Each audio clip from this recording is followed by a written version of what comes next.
Ini sepatu yang lagi banyak diincar para pemain basket. Hai guys, selamat datang di YouTube channel Naksir Sneakers. Kali ini gue mau review sepatu Air Jordan 36 Low Luka. Asli colorway-nya nih lo guys, kalian lihat ini yang bikin gue tertarik banget sama sepatu ini. Dan ya, gue denger sepatu Air Jordan 36 Low ini adalah sepatu basket yang lagi diincar para pemain basket di luar sana. Menurut gue sih wajar aja, karena jelas sepatu Air Jordan 36 ini warnanya vibrant. Cocok banget kalau kalian mau gunakan sepatu ini di lapangan. Kayak semua orang tuh bakal ngelirik ke sepatu ini. Terus dari segi teknologinya guys, sepatu ini tuh bisa dibilang juga pastinya di atas rata-rata. Yang pertama, sepatu ini tuh ringan banget dari segi materialnya. Sepatu ini menggunakan material Leno Weave, tapi agak sedikit beda kalau dibandingkan dengan Air Jordan 36 versi regulernya. Di sini gue ada pair yang masih baru, belum sempet gue pakai ini guys. Dan kalian bisa lihat material yang ada di sepatu ini tuh kelihatan see-through banget dibandingkan sama yang versi low ini. Dan bisa dibilang juga untuk dari segi colorway ya, ini tuh colorway paling unik sejauh ini yang rilis di Indonesia. Karena dari segi material Leno Weave-nya, ini tuh kayak ditambahin layering material lagi, seperti kayak ada material felt-nya. Gue nggak yakin 100% sih, tapi siap di ini tuh kayak ditambahin layering material lagi, sehingga materialnya itu bisa ngasih perpaduan warna yang cukup unik. Jadi warnanya bisa kayak dicampur-campur gitulah guys. Dan kalau kalian lihat memang dari sekilas gini aja nggak kelihatan, tapi kalau kalian lihat secara detail, ini baru kelihatan jelas banget. Jadi memang ini yang bikin sepatu Air Jordan 36 Low Luka ini beda dengan versi-versi sebelumnya. Dan rasanya kalau dibandingin dengan Air Jordan 36 Low yang lain yang rilis di Indonesia, kebanyakan tuh mereka juga pakai material yang sejenis ini. Jadi kayak ya lebih standar gitulah guys. Di bagian samping dari materialnya, sepatu ini menggunakan material sejenis felt atau synthetic material juga yang ini menambahkan struktur dari sepatu ini. Dan menurut gue ini jadi salah satu faktor pembeda juga antara sepatu ini dengan regular versionnya. Jujur aja kalau dari segi build-nya sendiri sih, gue prefer yang ini, yang versi reguler. Karena entah kenapa gue ngerasa lebih clean aja kalau di bagian sampingnya ini nggak ditambahin synthetic layering material guys. Menurut gue kayak lebih clean aja gini. Terlepas dari itu, ini pun juga di bagian sampingnya atau di bagian depan ini juga udah ada synthetic materialnya. Cuma berasa kayak lebih clean aja potongannya guys. Bayangin aja untuk yang versi low ini dengan segala ekstra material yang bikin sepatu ini punya colorway yang keren banget kayak gini. Terus ini tuh dibikin full print sampai ke bagian bawah. Ini menurut gue sih bakal keren banget guys. Terus mungkin yang ngebedain dikit ya cuma di bagian tangnya aja. Di sini tangnya tuh bentuknya agak beda dikit, tapi sama-sama tang yang ada di sepatu ini ataupun di versi low-nya, ini merupakan tang yang terbilang cukup lebar juga sih guys. Yang sebenarnya bikin gue agak penasaran, gue tuh nggak tahu kenapa sepatu ini tuh dikasih nama Air Jordan 36 Luka. Gue nggak tahu di mana kronologinya sepatu ini tuh bisa dikasih nama yang mengandung unsur Luka Doncic guys. Karena sama sekali nggak ada kayak lambangnya atau elemen-elemen yang menurut gue menunjukkan Luka Doncic itu di sepatu ini. Yang malah gue temukan adalah sepatu ini tuh ngingetin gue sama Air Jordan 35 yang versi Jason Tatum kemarin. Terlepas dari itu, detail-detail yang ada di sepatu ini seperti yang gue bilang tadi, nggak ada unsur Luka Doncic-nya sama sekali. Yang pertama, kita akan mendapatkan lace lock di bagian tengah. Terus di sini ada tulisan 36-nya juga.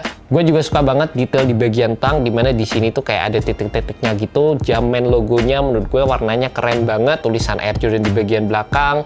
Terus kalian juga akan mendapatkan Nike Air logo. Terus di bagian tengahnya ada tulisan 36. Terus yang cukup unik di bagian sampingnya, di sini ada kayak sejenis logo Infinity dengan tulisan 84/8. Yang ini gue juga nggak terlalu paham artinya apa. Mungkin buat kalian yang tahu arti dari detail yang ada di sepatu ini, kalian bisa komen aja di bawah.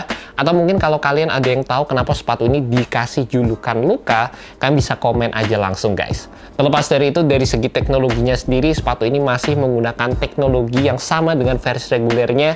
Dan seperti yang gue bilang tadi guys, sepatu ini merupakan sepatu basket yang memiliki teknologi di atas rata-rata. Jelas saja sepatu ini tuh udah menggunakan foam yang terbilang cukup soft. Dan terlepas dari itu, sepatu ini menggunakan full length zoom stroble, salah satu teknologi andalan dari Nike. Kalau itu masih nggak cukup, di bagian forefootnya di sini juga ditambahin zoom unit lagi guys. Bentuknya yang kayak rectangle gitulah guys. Terlepas dari itu, sewaktu gue pakai sepatu ini di versi regulernya, gue ngerasa ini merupakan sepatu yang dapat memberikan kalian cushioning yang nyaman banget, bener-bener bouncy, berasa kayak merupakan salah satu sepatu yang kerasa banget dari segi cushioningnya. Tapi sewaktu gue pakai sepatu Air Jordan 36, memang di bagian depannya itu berasa agak tipis dan kalian perlu ngebiasain dengan bagian yang menonjol di bagian outsole-nya ini. Jadi ini tuh kayak sejenis piston effect gitu. Kalau kalian tekan di bagian ini, kalian lebih bisa ngerasain sensasi zoom-nya karena di bagian tengahnya sini ada material yang di cut out guys. So far menurut gue ini salah satu cushioning setup yang nyaman. Terlepas dari itu, di bagian tengahnya lagi kalian akan mendapatkan torsional support yang kuat banget juga di sepatu ini. Bagian tengahnya sini juga bolong dan ini merupakan salah satu desain purpose untuk ngebikin sepatu ini jadi sepatu yang cukup ringan guys. Terlepas dari itu, untuk detail bagian tractionnya sendiri, sepatu ini menggunakan full herringbone traction, XDR juga. Tapi dari segi implementasi rubbernya sendiri, menurut gue sih ini nggak akan durable kalau kalian mau gunakan di lapangan basket outdoor. Karena memang rubber yang digunakan terbilang cukup tipis dan juga super playable.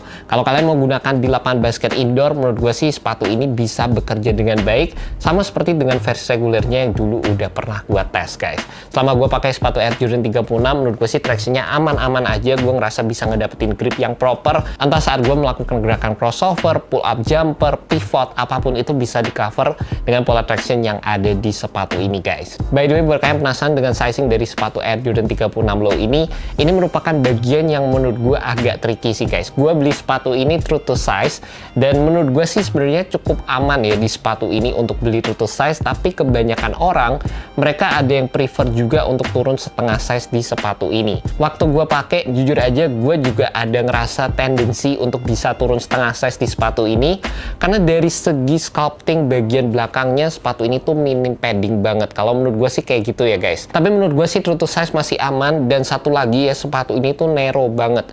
Jadi buat kalian yang punya kaki lebar, kalian juga perlu ya perhatiin banget lah sizing dari sepatu ini. Kalau bisa kalian cobain dulu di toko sehingga kalian nggak sampai salah beli size.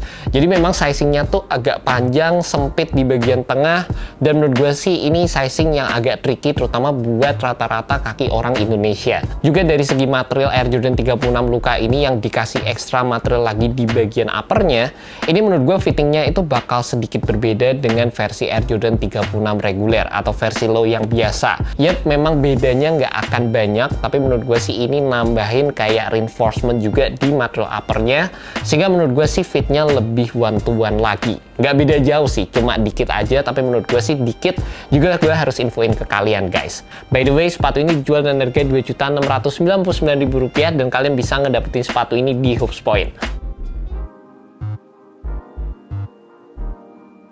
And that's about it guys, review untuk sepatu Air Jordan 36 Low. Menurut gue sepatu ini bakal jadi sepatu yang nyenengin buat dipakai main, karena nggak cuma dari segi teknologinya aja yang bagus, tapi dari segi warnanya, on fitnya, sepatu ini tuh keren banget. By the way, buat kalian penasaran dengan performance review dari sepatu Air Jordan 36, gue udah sempet bikin yang versi regulernya, dan menurut gue sih sepatu ini performance-nya nggak akan jauh beda dengan versi Air Jordan 36 reguler. Karena kalian bayangin aja, sepatu ini tuh kayak bener-bener versi regulernya dipotong dikit dan udah jadi sepatu ini. Perbedaannya menurut gue sih nggak terlalu signifikan, dan tergantung dari kalian masing-masing. Kalian lebih suka versi yang mid cut atau kalian lebih suka versi yang low cut seperti ini. Alright guys, thank you so much buat kalian udah nonton video kali ini. Thank you juga buat Hoops Point. See you next video. Peace.